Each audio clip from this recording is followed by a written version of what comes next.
The main character of the week on Twitter is a woman named Madison who has since gone private since a tweet of hers went viral in which she wrote, "This man on the subway was repeatedly harassing a woman, being disgusting, invading her space, etc. Tell me bleeping why. Me and the other women around tried to intervene and tell him off, but all the young, fit guys around just stood silent and looked at the ground." Now, this sparked a debate we're going to pick up here today on who the real protectors are in a society, whether or not feminism killed chivalry, and what impact public policies are having on the likelihood for bystanders to intervene and help others.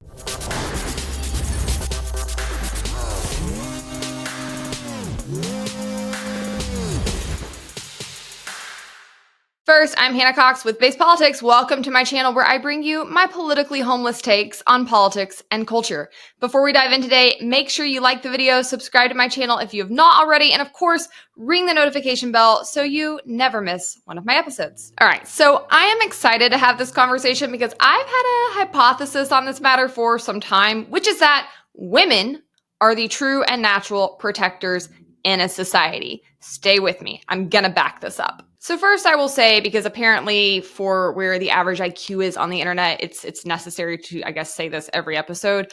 Obviously, we're talking in generalities, okay? Nothing is a monolith. I have a father who is the most protective man in the world. This guy's like Liam Neeson. I honestly think he's just been almost hoping one of us would get taken at some point so he can launch into action.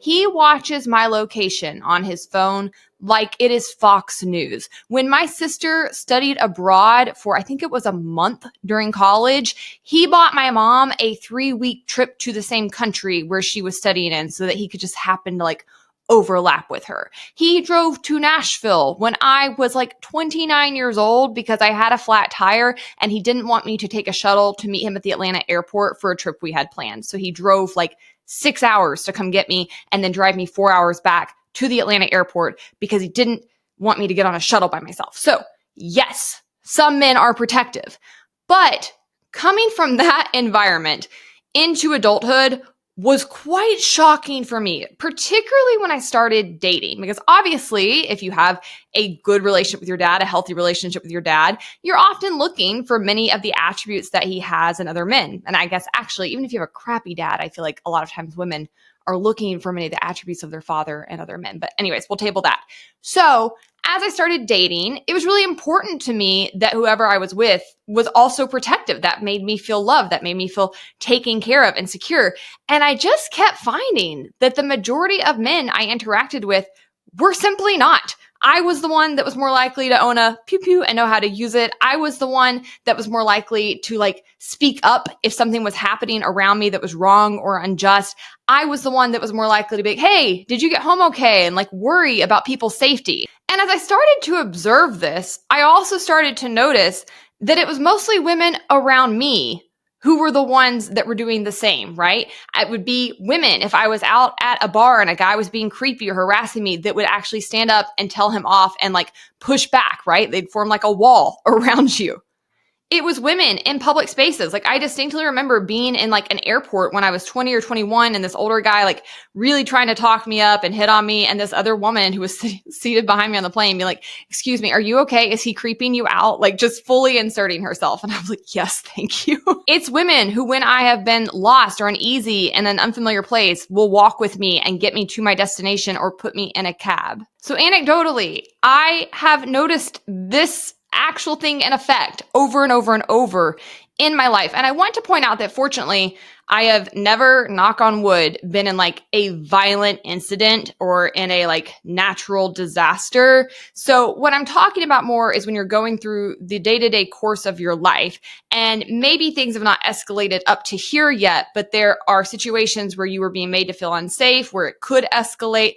And what I think is so different is that women are the ones that are hyper attuned to their surroundings, and they are so much more likely to just notice that that is happening in the first place and then to intervene. And this is one reason I think that it's so overtly obvious when you have seedy men trying to talk down about older women and say that they're just bitter, they just don't like younger women, they're jealous of them. Like, no, they are trying to push that narrative because they don't want younger women to have that kind of mentorship and protection from older women who are looking out for them. I made an entire episode about that. But not only have I experienced this and seen this anecdotally over and over and over throughout my life, it's actually backed up by data. This is a compilation of several of the types of studies that have looked into this. First of all, there is research that has looked into the bystander intervention likelihood, and the studies have shown that women, especially when they perceive a situation involving potential harm to another woman, are more likely to intervene compared to men. This is especially true in social situations where sexual harassment or assault might occur. Women may feel a greater sense of empathy or personal connections to a victim as they are more likely to have experienced similar vulnerabilities. I do think that actually is a part of it, right? Like, I have a lot of blame for men in this conversation, as we'll get into, but I will give them this, and that is that because they are not as likely to be in danger, they are not as aware of their surroundings. They aren't as likely to have been a victim. And so they probably just are not always observant or thinking about potential harms. And I've noticed this, like when I married my husband, he used to always leave his car unlocked outside. And I couldn't believe it. I was like, are you insane? Like, somebody could get inside your car and be laying in the back seat and pop up and have a gun to your head or like strangle you, and you wouldn't even know it till it was too late. And he was like, what? Why would you think of this? And I'm like, because I have to think of this. This is something that can literally happen to a woman. It does happen to a woman. Like, you lock your car doors. He does not lock his car doors, by the way. But my point being, I do think sometimes men are just oblivious to the harms around them, which really, when you get into the crime data, doesn't make sense because they're the ones that are far more likely to be murdered anyways. But I will give them that. Secondarily, there are studies looking into socialization and gender roles and how they play into this, and they have found that women are often socialized to be more attuned to the needs of others, nurturing and protective in relationships. They may feel more responsible for ensuring the safety and well-being of other women due to shared gender experiences. Studies have also pointed out that men sometimes have a fear of escalation. I think this is fair. Some research suggests that men may be less likely to intervene in certain situations due to fear of physical confrontation or escalation. Women, on the other hand, may feel that their involvement could de-escalate a situation without provoking violence. I think that could go either way. Like, yes, sometimes a woman intervening versus a man makes it like less likely that it's going to escalate and get worse because some men are less likely to get physical with a woman than a man. But also the reverse could be said. When you're truly dealing with a crazy person or a violent person, I would actually say women are in more danger in certain situations and dealing with certain people of actually seeing an escalation and therefore incurring physical violence. And they are often far less capable of defending themselves if it does escalate to a physical interaction, unless they are smart and are exercising their Second Amendment. Third, research has looked into the guardian angel phenomenon. They say informal social behavior such as women watching out for each other in clubs, bars, or public spaces, warning each other about unsafe men, keeping an eye on drinks, or intervening when another woman looks uncomfortable are widespread and documented. This behavior can be seen as an extension of women acting as natural protectors of each other. And then lastly, there's data on sexual violence prevention programs, and they found that many sexual violence prevention programs report that women are more likely to attend training, become engaged, and participate in active intervention strategies to help prevent violence against others. Now, since that was a summary, I'll flash on screen the sources for that information in case you want to dig them up and get more into the weeds. But anyways, I responded to Madison's tweet with my hypothesis. I wrote, because women are the real protectors in society. And that's when the debate really kicked into high gear, because boy, did I stir the pot. The guys at Good Morning Liberty said, I'm not sure which one of them, there's two guys that run the show. I'm friendly with both. I've been on their show, so no shade to them, although I am going to tear this point apart. One of them wrote, I saw a woman having a tough time getting a heavy item off the shelf at Home Depot the other day. I wanted to offer to help, but I know now that that's just part of my toxic masculinity. This is the world we live in now, and I don't think that's my fault. As you can see, I responded to them and I said, if you don't know the difference between this and toxic masculinity, it actually is your fault. There are a few women who would label that toxic or be offended at an offer for help, and you know that. I still regularly offer to help people in society, and I'm a woman. This is something bad men say because their mad women have called out true bad behavior by men and want to shut them up. And it is. I mean, really, at this point, if you refuse to understand the difference in toxic masculinity and choose to therefore see it as an insult on all masculinity, that is your choice. This has been explained over and over and over ad nauseum. It's been broken down to like a 3-year-old's reading level. So that is your fault. I'm over it. I'm done trying to clarify for people who are insisting on not seeing the clarification. No one is saying that all masculinity is toxic except for you guys. When people talk about toxic masculinity, they are talking about specific belief systems and actions that are toxic both to women, to society, and to men themselves. And the people who refuse to acknowledge that distinction are just exhausting. You can exit stage left. You're not really capable of participating in a meaningful debate about these subject matters when you're down here. I actually do not believe any of these men that say stuff like this have ever even had a bad experience doing something chivalrous for a woman. But even if they did, okay, let's say there's some outlier example where one of them opened a door for somebody or, I don't know, pulled out a chair for them and some fringe, lunatic, blue-haired, extreme leftist woman got mad at it and found it patronizing. That would still be an outlier event, and you reacting this way of like, I'm never doing anything nice for women ever again because this one person reacted badly. That would be like me being a woman and getting harassed by a man, which by the way is far more likely to happen in public, and then deciding that because of that incident, I am now going to treat every single man I encounter in public as a predator and a creep. This argument, this behavior, if they actually are acting out in this way, is extremely childish. It's underdeveloped, it's very low IQ, and you're not making the point you think you are. You're actually just revealing that you are toxic because you cannot listen to criticisms of bad male behavior without getting mad and acting out towards people around you.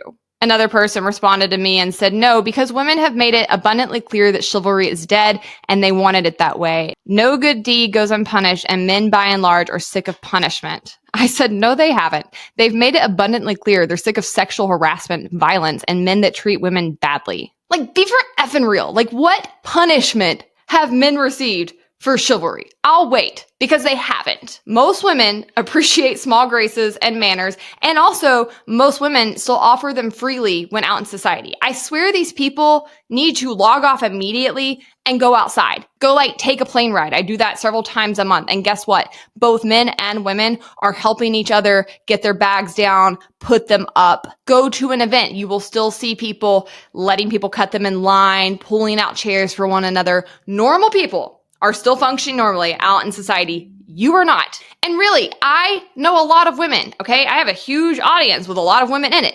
I have yet to meet in real life a single woman who actually is offended by chivalry, who would truly get mad at a man for holding her door or carrying something heavy for her. This apparently is some very rare bird out in the world that only reveals itself to this subset of men. Nobody else has ever seen it. Or it's one time, one woman somewhere out in LA got mad at a guy for holding a door, and then he started telling other men, they started repeating it and just became this tall tale. This is also backed up by research, by the way. Surveys on gender norms and traditional behaviors generally show that most women appreciate courteous gestures, like men holding doors or offering help. A 2018 study from YouGov found that the majority of women, 84%, said they would appreciate a man holding the door for them, indicating that women do not, as a rule, view such actions negatively. As psychologist Michael Flood has pointed out, men in these groups often build a narrative of victimhood around issues like chivalry, perceiving rejection in isolated or hypothetical scenarios, and then projecting that onto all women or feminists, which just absolutely tracks. While attitudes towards gender roles have evolved, and I would say younger generations may have different views on what behaviors are expected from men and women, most data suggests that women still appreciate kind gestures. However, they also expect mutual respect and equality in relationships, and that's the real problem. Feminism has pushed for women to have equal access to leadership and to decision-making, not for rejection of politeness. It's almost like they don't even bother to read the feminist arguments that they have their panties all in a wad over. They're such an emotional bunch, honestly. But I did think there was one fair point that got brought up in this discussion, which revolved around the government versus feminism's impact on not only chivalry, but the bystander effect at large. As this person said in response to me, I'm not saying this is 100% the reason, but the last time a guy tried to get involved, this happened, and he posted a screenshot of the New York Post headline that says Danielle Penny's lawyers will try to put jurors in that train car and ask, What would you do as trial begins, with some images of the incident. I covered this on the Base Politics show with Brad a while back, but as a refresher, Daniel Penny is a former U.S. Marine who was involved in a high-profile case in New York City where he put Jordan Neely, who was a homeless man, in a fatal chokehold on a subway train last May, 2023. Neely had been acting very aggressively. He'd been yelling at passengers, but notably, he had not actually physically assaulted anyone when Penny intervened. Penny ultimately did choose to intervene, though. He restricted the man, which led to Neely's death, and he was later charged with manslaughter. And his case has sparked very widespread debate about public safety and vigilante behavior and the treatment of homeless individuals in the city. And the case has gotten massive national attention because I think it touched on a number of very sensitive social issues such as mental health and homelessness and race. Penny, for the record, is a white man, and many people thought that he was taking necessary action to protect other passengers, but critics viewed his actions as excessive and obviously saw bias in them and said that Neely was a Black man with a history of mental health struggles, and therefore Penny was acting with, subconscious bias, and that's why he was so aggressive with him. So yeah, it's a hot button case. And for the record, Penny is still awaiting trial this month. I believe it begins in October. He faces up to 15 years if convicted on the manslaughter charge and up to 4 years on the criminally negligent one. Now, ultimately, I'm with the majority of people who feel like he, at the very least, has been overcharged and probably shouldn't have been charged at all. I guess ultimately that will have to be decided by the jurors. I do think that it's one thing to intervene. It's another thing to intervene in a way where a person ends up dead when all they've been doing is behaving in a way that makes you uncomfortable, but haven't actually taken any physical actions. There is a line there, and I think that line's important. I think the real problem in this case is that when cities and police in particular don't do their jobs, you do end up with a higher likelihood that people are going to feel like they have to take matters into their own hands. And I get it, okay? I lived in New York City for 6 months, right as COVID was about to break out. So I haven't lived in it post-COVID where crime has gotten even worse. But even then, there would be times when I was on the subway train or I was walking through the cities, and it was usually a homeless, crazy person that was ranting and raving. And you would feel very unsafe because you simply do not know what that person is going to do next. They were often being very lewd, exposing themselves, being very crass and disgusting in their language and threatening. I get why somebody would feel the need to intervene with some of those folks. And personally, I really think the city needs to clean up its act. And I don't think people like that should get to roam the streets and terrorize the rest of the city, particularly the people who are paying the taxes to keep the city going. That's probably a conversation for down the road. I have talked before about my feelings on homelessness and mental health issues, but the current approach left-wing cities are taking is not it. And just for the record, because I know people are going to be this is what happens when you defund the police. New York City's police were never defunded, not a single bit. In fact, their annual budget is around $10.9 billion as of fiscal year 2023, making it one of the largest police budgets in the U.S. Officers themselves start off with salaries around $42,500 and can increase to about $85,000 after 5 years of service. Overtime benefits and pensions can bring total compensation for many officers well over $100,000 annually, and they still suck. The city's gotten worse and worse. I haven't even gone down into the subway since COVID. It's gotten so bad down there. I recently talked about the other incident I had in the street that was very, very scary with a crazy homeless person. It's bad. And cops should not get an out on this. They are not doing their jobs, even when they are very well funded. So all that to say, yes, I'm predominantly Team Penny, although I think he might have acted in excess. But as a whole, I do understand why this kind of case has gotten so much attention, why there is so much public outrage over it, and why it could have a chilling effect on the likelihood for other people to jump in and intervene as bystanders when that's necessary. But I do think it's very important to point out that this case is famous because it is an extreme outlier and because it is almost universally considered to be unjust. This is not a rank and file thing that's happening, nor is there public support for it to increase. Furthermore, it also happened last year. So no, this is not why men are much less likely to intervene and protect women. And I just do find this whole conversation ironic because the manosphere in particular is always harping on and on about how men are the protectors in society and what will women do without protectors? And if you don't start giving us our way, we're not going to protect you anymore. But newsflash, men are the number one thing women need protecting from. That is the top threat that we face. And number two, men are already not that likely to protect you. It's actually other women. So probably find a new grift, guys. That one's not landing. Secondarily, and most importantly, newsflash, Women could also face negative consequences for intervening in these kinds of scenarios, okay? It's not just men.